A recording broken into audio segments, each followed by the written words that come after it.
I always knew it would open up. Yeah. Be all good, right? Things that happen, right? I think this worry for a few days, and then someone finally. Well, good morning and welcome to the February 1st, 2019 meeting of the DNA Subcommittee. I'm Dr. Adams. Also present are Drs. Bieber, Kidd, Gettings, and Sozer. That constitutes a quorum. You've all received a draft agenda for today's meeting. Do I have a motion to approve the agenda? So moved. Second. Seconded by Dr. Kidd. All in favor signify with the uplifted hand. It's unanimous. You've also received a draft copy of the minutes from the November 2nd, 2018 meeting. Any questions or comments related to the minutes? Hearing none, do I have a motion to approve the minutes? So moved. Dr. Gettings, do I have a second? Dr. Sozer, all in favor? Unanimous? Next item on the agenda is for accreditation and laboratory update. All updates today are for informational purposes and no vote is required. Members of the laboratory are either present or will be available by phone if you have any questions. First update begins on page 5, and it would be Nassau County Division of Forensic Services. Are there comments, questions? Yeah, is that nice? Morning. Hi. Can you refresh my memory on the second nonconformity? There was something about you were going to be going back and redoing some work, even though you were changing over kits. Is that still the case, or does this give you enough time that you're not doing that? Or? So we appealed both. Right. The first appeal, the first was overturned, so that was good, and thank you for the encouragement to appeal, because we probably wouldn't have.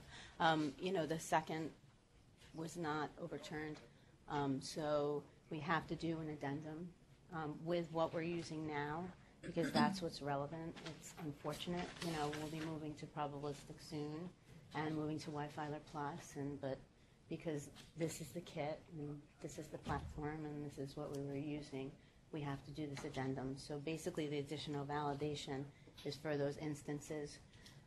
We're going to cap it at 5 because we never see more than 5 with a clear major. And so we're just adding some more mixtures that would demonstrate the clear major because that's what they want to see. And it's interesting because in between when they accepted this, the lead assessor said that the other assessors, the technical assessors, they asked if we would do more mixture variations. But the reality of what we're currently doing until we're doing probabilistic is we either have single source, or if it's intimate, we can deduce, or there's a clear major, or we have CPI, which the reality is if it's a 2-person mixture that we can't deduce, then we're using CPI. But once we get to 3 contributors, I don't think we've ever done a CPI on 3 contributors. Well, I know we haven't. So I only have so many tools in my toolbox right now. And the lead assessor understood that. I said probabilistic is a whole different validation, very similar to what the technical assessors seem to be looking for. So that's kind of how everything resolved. Are most of your mixtures beyond the 2-person mixtures coming from firearms? We see the gamut. There's so many different types of evidence now that we see mixtures of more than 3 people, and for those mixtures it's no conclusions either because there's because of the number of contributors, because of I forget what the exact terminology that we use, but because of stochastic effects, that it's just not interpretable when there's that many contributors, or it's a low-level mixture. Can I just ask a question out of curiosity? Sure. And I can hand over my book to you if it's helpful. Sure. Because I'm looking at page 11 of our book, which is the revision of the mixture interpretation section. under your action plan, Thank you. and I'm looking at B. And if a peak is visible but does not meet the departmental or allele calling criteria in at least one run and does not fit into category A above, then the peak is reported and you have 2 asterisks. And if it doesn't meet the department allele calling criteria in at least one run, so let's say you did 10 runs and in 9 it did, but 1 it doesn't, does that fall into category B? So we would never do that.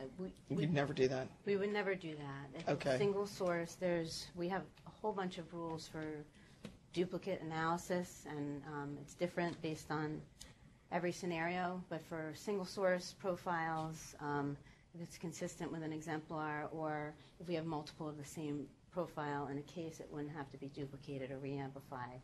For mixtures, all mixes, we reamplify to make sure that we didn't create the mixture ourselves, or there's not a sample mix-up.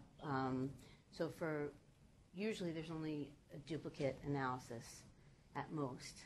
And really that's for if you see something below threshold, it would have that double star.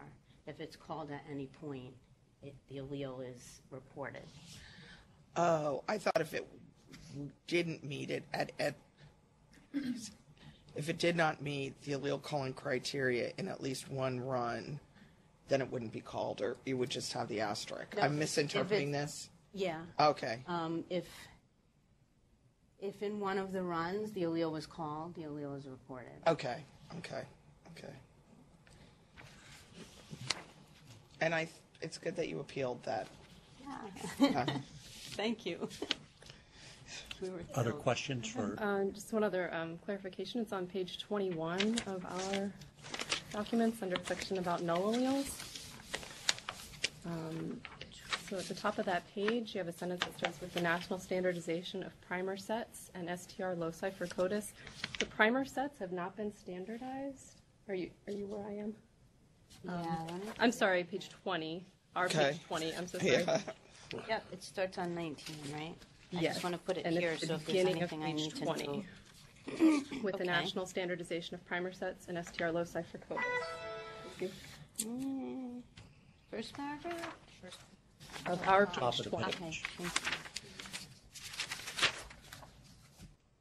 Primer sets and loci for CODIS. Yeah, that's true. It's not the primer sets that are standardized because there are different kits.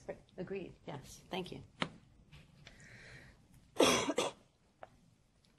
other questions or comments? Thank you. Thank you. Next up will be the New York City OCME Department of Forensic Biology, beginning on page 376.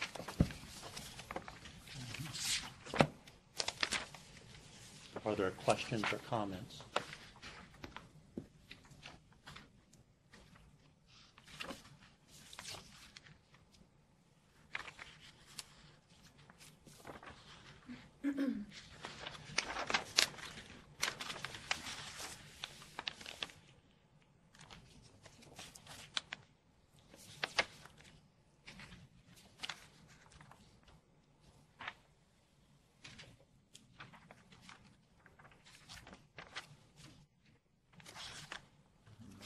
Hearing none, I'll move on to Onondaga County Center for Forensic Sciences,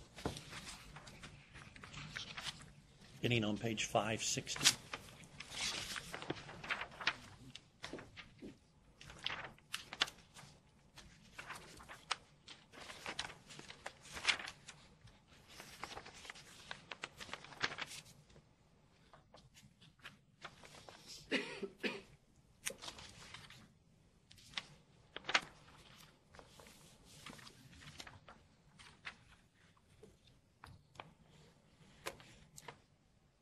None. Next is New York State Police Crime Laboratory, page 580.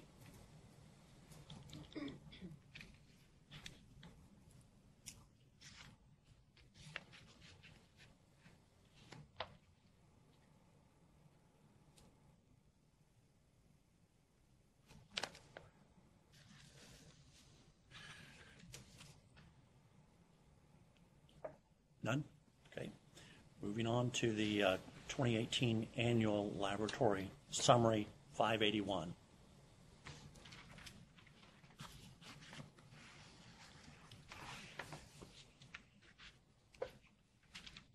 Could you all just explain to me what this document is? I have a little background. I wasn't sure what it was when I was looking at it, but it's coming from you all, right? Yes. Okay. So it is a summary of everything that's presented through the course of the year, and then certified by the labs to say that they provided to you everything that they are required by our regulations to provide to you. So they review it, we keep it as a running document all year long, and then at the end of the year, prepare it and they sign it and certify it. Okay. So it tells you what meetings you saw these documents. Okay. Okay, well, we'll move on to old business. Jill, will you give us an update on the New York State partial match program?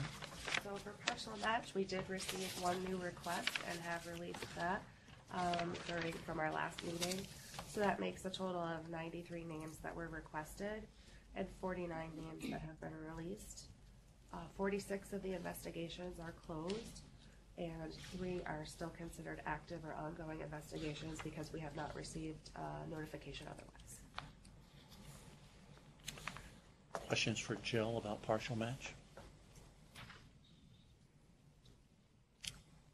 Hearing none, we'll move to the familial search. With familial search, we have received 23 unique applications. With that, have been 12 that have gone through and are approved. 3 searches have been completed, 7 are still in queue, and 1 is pending an MOU execution. 6 are in various stages of other approval throughout the beginning until it reaches the stage of getting into the queue. And 1 application was withdrawn. They had an investigative lead evidently come up, and so they withdrew their application, and 4 have been rejected. What time frame are those numbers for? That is from when it was accepted in 2017. Have there been any applications denied? There have, yes. 4 have been rejected. Can you tell us why? The common theme for that was that there is no YSTR profile available, so we cannot do familial search.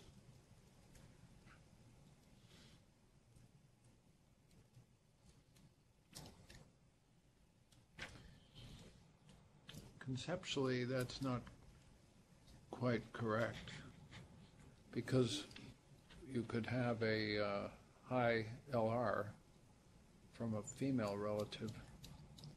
What percentage of the state database are women in your offender registry? I wouldn't know that off the top of my head. You could want to come back to Tom and speak to it. I'm just making a general comment that that a slavish dependence on Y ignores the possibility and reality. It's been shown in other countries and some states that the link to a person of interest is through a female inmate, not through a male. Good morning, Tom Leach from the DNA Data Bank Lab. So in regards to the females at this point, the validation that we currently have in place, we're only processing or able to process the male offenders based on our validation guidelines. We are going to take a look at going forward being able to assess female profiles as part of the familial search, but we're not there yet. We're going to be assessing that. As far as the percentage of females in the database, yeah, I'm somewhat guessed here, but I think it's around that 15 to 16%. I would have guessed 15%, more or less, yeah. But we certainly are. That is something that we'll be looking at as we move forward and expand on familial search validation. So, I would recommend that. yes. Yeah. When did we approve that? Was that 2 years ago? 2017? A year ago? I don't remember the month, but it was 2017. Yep. September, the commission. This last September?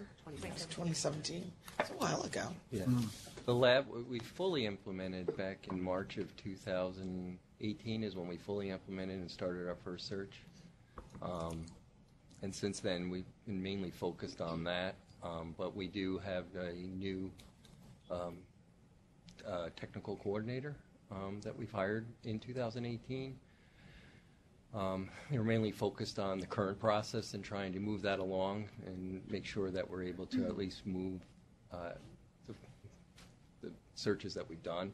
But now, with the additional staff that we're gaining, we're going to start to look at expanding on familial search and entertaining. Not only right now with the familial search software, it currently can only do with a profiler and co-filer and identifier, but we want to expand to be able to use the expanded loci as well. So that's going to be one of our first looks, and looking at a CODIS 8 has the capability of doing familial search, so moving to that possibly, since everything is maintained in CODIS. So, and then looking at some additional things in regards to expanding on some of the other things that were brought up early on in the validation, such as females and partial profiles as well. So.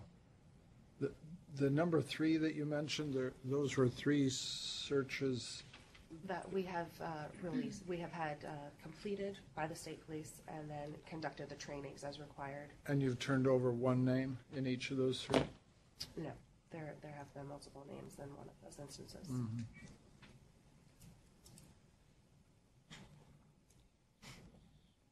Interesting. Are you getting a flood of applications? 23, that's 1 a month. Well, I think a fair amount of them came in early. I'm not sure how many new ones we've gotten over the last 6 months, but there was a fair amount that came in early on that then needed to, they were at some form of the approval process and finally made it through. So I think, as Jill said, there's 23 total. Is that what you said, Jill? That Yes. is, yes, 23 unique applications. So at this point, we have 8 applications at this point that can be processed. They've been approved through the MOU, as Jill, I think, had mentioned, and there's 6 other requests that are in some form of the approval process, so about 14 that eventually, through 2019, will be ready for processing. And we're currently working on the 4th one, that one we started last week.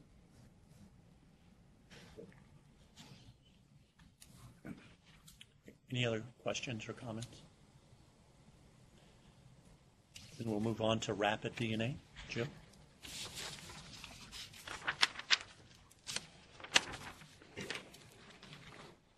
So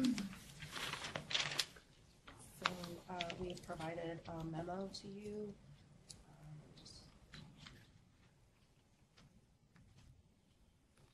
The commissioner has provided a memo from the Commission on Forensic Science stating that we will be issuing a letter to all law enforcement agencies, district attorney's office, district attorneys, as well as laboratories, outlining that the use of rapid DNA may be covered by Executive Law 995, as well as attaching the memo that they had previously gotten back in 2016, I believe it was. So we are currently in the process of drafting that memo, and we'll be sending that out. Okay. You say it may be covered by executive law. Why is that in question? No decision, essentially, but I think the clear language of the statute indicates that it is, but it's still, there could be a different interpretation, but. Okay. Who will make that interpretation? Lawyers for a locality, and I'm not saying they will, but I mean, that's something they're going to have to assess. But it's our position that's why we're reaching out, that they need to reach out to us if they want to explore this. And they'll have to examine their legal position in addition to the scientific issues. So each region could come to a different conclusion. Well, the binding conclusion will be the DNA subcommittee and the commission, unless there's some legal action or court involved. But Okay. there hasn't been any conflict at this point. But NYPD during the presentation indicated there may be different interpretations. So but they intend to keep us in the loop with regard to everything as they did when they came here at the last meeting. Yet to be determined. Yet to be determined. You also mentioned the 2016 letter, and I don't think that I have that in my historical documents. Would it be possible for us to be sent that again by the last meeting? I believe that the materials for the last meeting that was provided. Oh, okay. I'll look. Thank you. Yeah, And if not, then we can. Okay. I'll double check. Thanks. Other comments or questions? Okay. We'll move to new business Can I, so that means that if someone wants to implement, on old business. sorry. If someone wants to implement rapid DNA, what would the process be for a locality, for, let's say, a police department? Because it's referring back, is that 216, is that the memo that came from the DNA subcommittee? No. No? that was a memo that was issued by the former director in the Office of Forensic Services, outlining that validations would have to be presented to the DNA subcommittee. And we're also reiterating that again in this letter, saying that they must come before the DNA subcommittee and the commission to present their intended use and validation studies.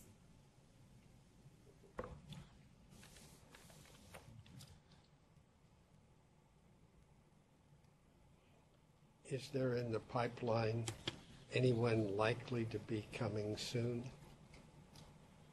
with exactly that?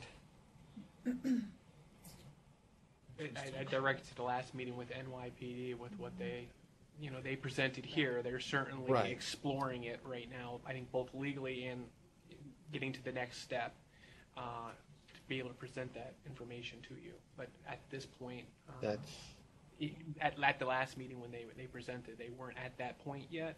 They were still exploring different ways to use it, and so this is really a reiteration of where we were. We need more information before they can take that next step. And we're reminding all the agencies and labs that we're here if you intend to explore this further. So I'm looking at the November packet, and the only thing under Rapid DNA is the letter from New York. New York We'll Police. get it for you. Okay, thanks. yeah.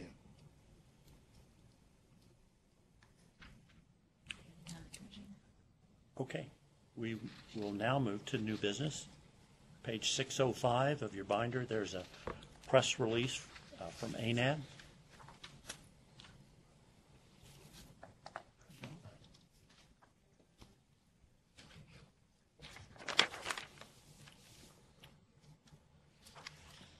Comments or questions about that press release?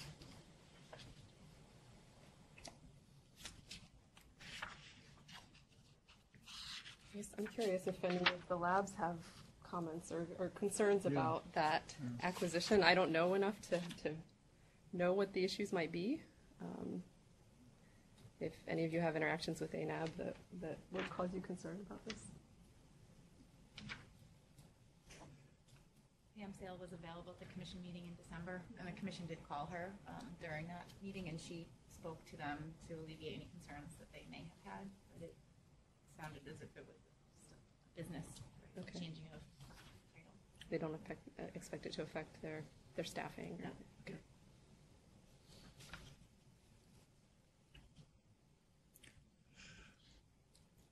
Nothing else? Okay, we'll move to laboratory disclosures. Again, no vote is required. This is for informational purposes only. We have members of the laboratory here or available by phone if we need them. There are two on our agenda. New York State Police will be the first, beginning on page 607. And you also received a late document that's on page 625.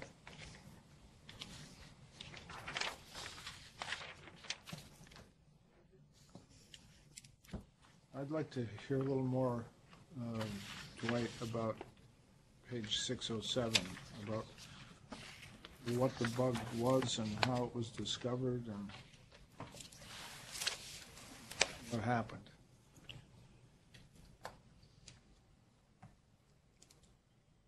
Is that the sample switch? The CODA software. CODIS. Oh, okay. That would be Glitch. Tom, sorry.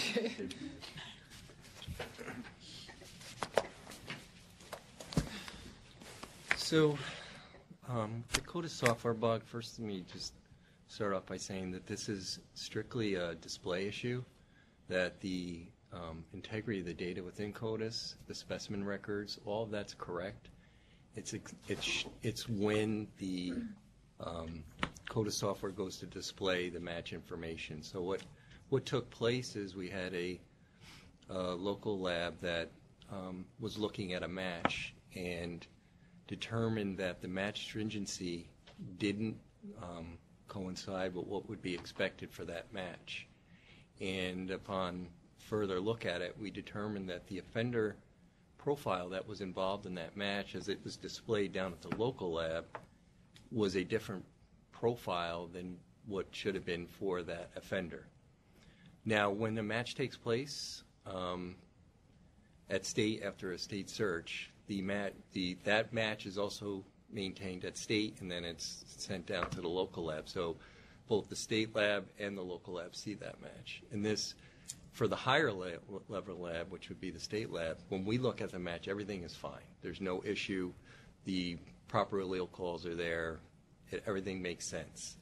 At the local lab, everything makes sense except for the actual profile for the offender profile. The specimen ID for the offender is correct. The specimen ID for the forensic sample is correct. The forensic profile is correct. The stringency is even correct. Doesn't look like it's correct because the wrong profile is there, but it's actually correct. It's just when the CODIS software is going out to populate that data at the local level, it is pulling the incorrect information. And so it's somewhat technical, so I don't want to overspeak it, but my understanding is that when a match takes place, and this is very specific to a very specific condition. So this will only take place if if the match is to a forensic record or an offender record that actually was involved in a match prior to 2012. So the way CODIS is designed is that when a match takes place, information from that for the offender record and the forensic record is actually brought to another table within CODIS. And the reason for that is they want to have that match information stay indefinitely, so that if records change within CODIS, it's not affecting the match information or what matched back then. So if there was an update or something. So anyways, it's a separate table.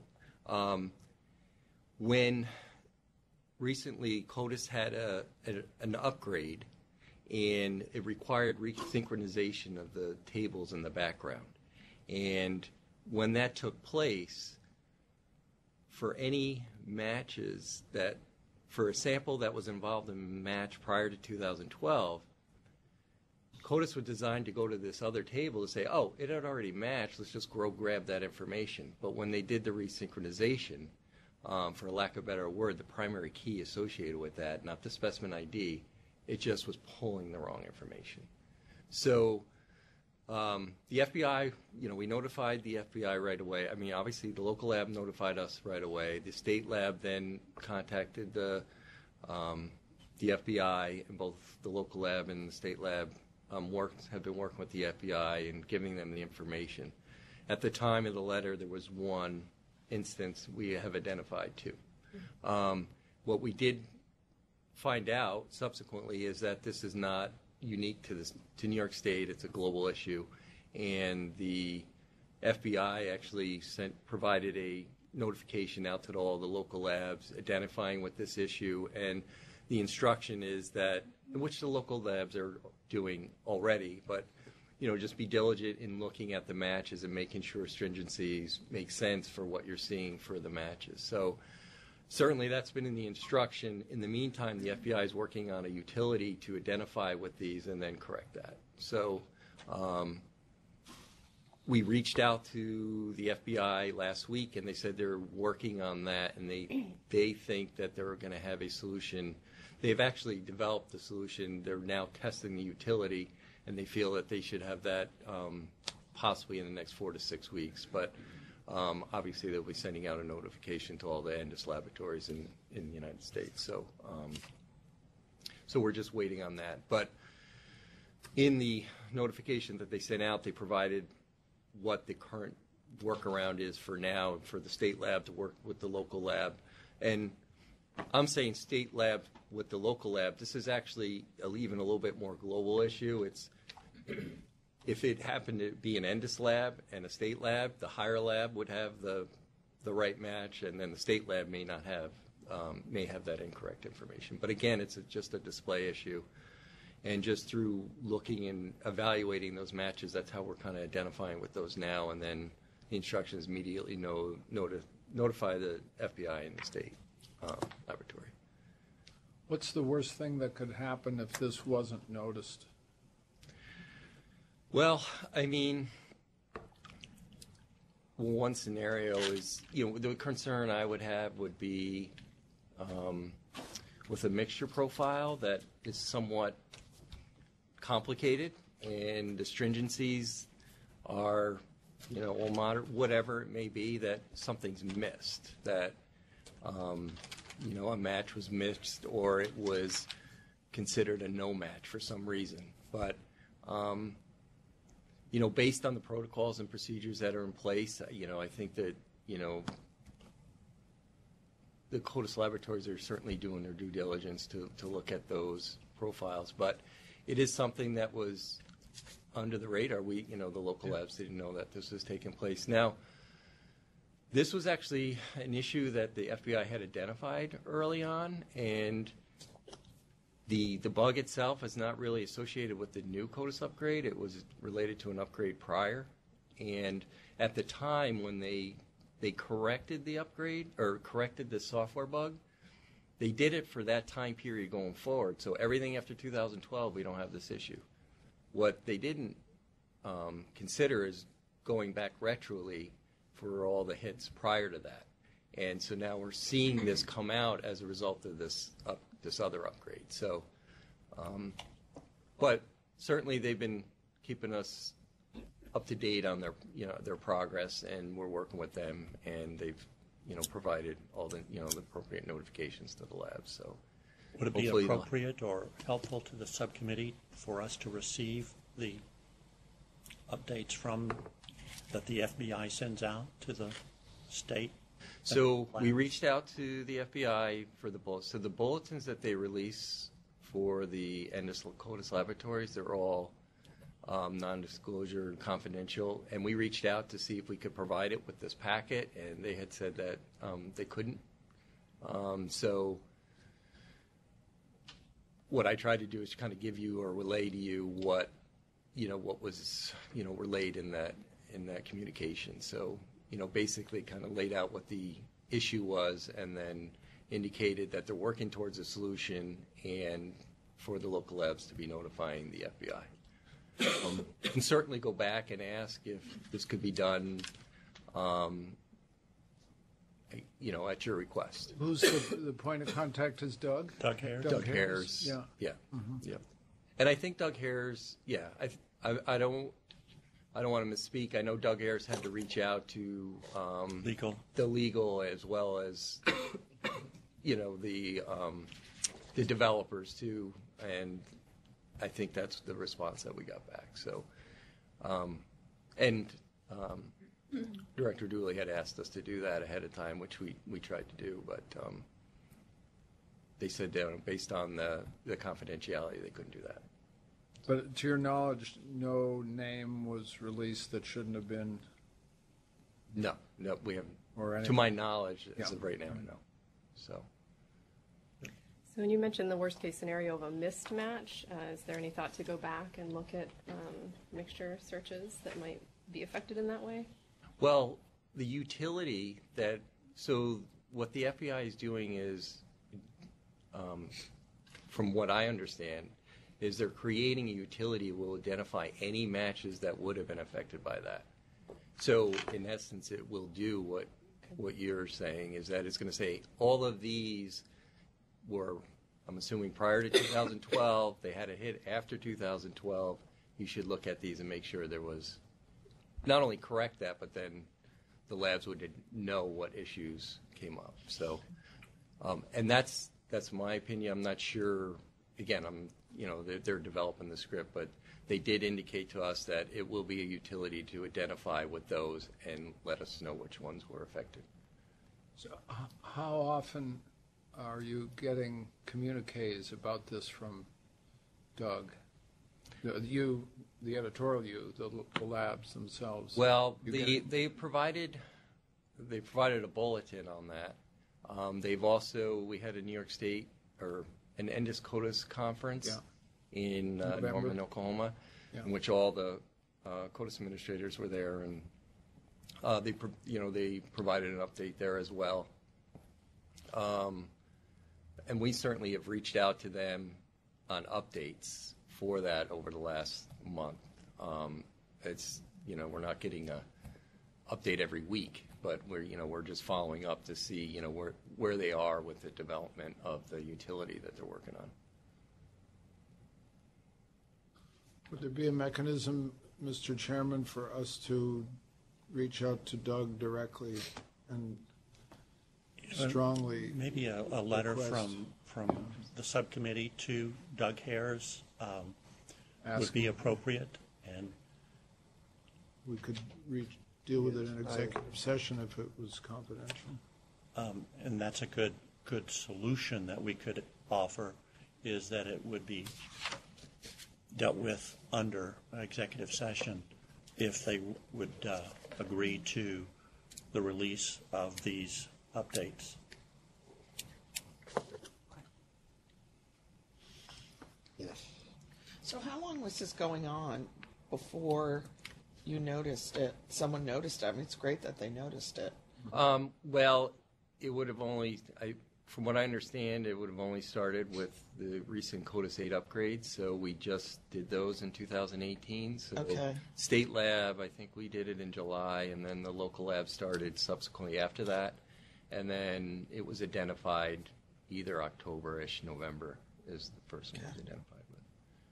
So, and, certainly since then, the local labs are very attuned to this, and they're making sure that they're not identifying with this. And like I said, there was one other additional one that was identified. But again, just to assure you that the local lab the lower lab can work with the higher lab to make sure that they get the appropriate display of that information. Again, all the records in CODIS are intact, the integrity, the original specimen record for the forensic and the offender. There's no issue with that. It's just how it's going to get that information and displaying it for this particular issue.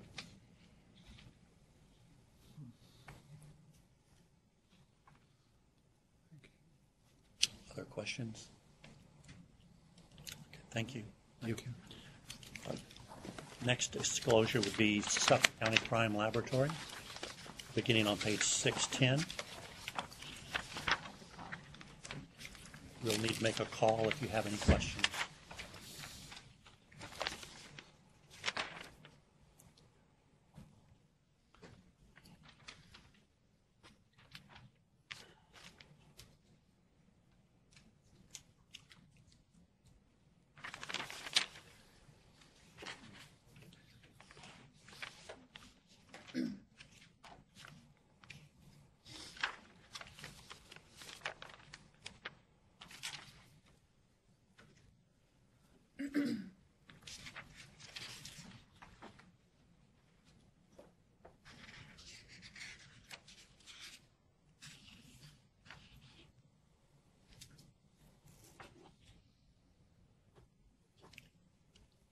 Hearing none. The next item on the agenda will be the executive session. And I have a motion to go into executive session to discuss matters relating to current investigation, matters that lead to appointment, promotion, discipline, or suspension of a particular person. So moved. I don't think we have any items unless anyone has an item. Oh, Well, let me retract that. I'll retract my, All right. Well, we have no executive session information. So we are still on the record. And the next meeting of the DNA Subcommittee will be May 17th, 2019, here in New York City. Do I have a motion to adjourn? So moved. Dr. Gettings, a second. Dr. Kidd, all in favor? Unanimous? Very good. Thank you. in the thick business.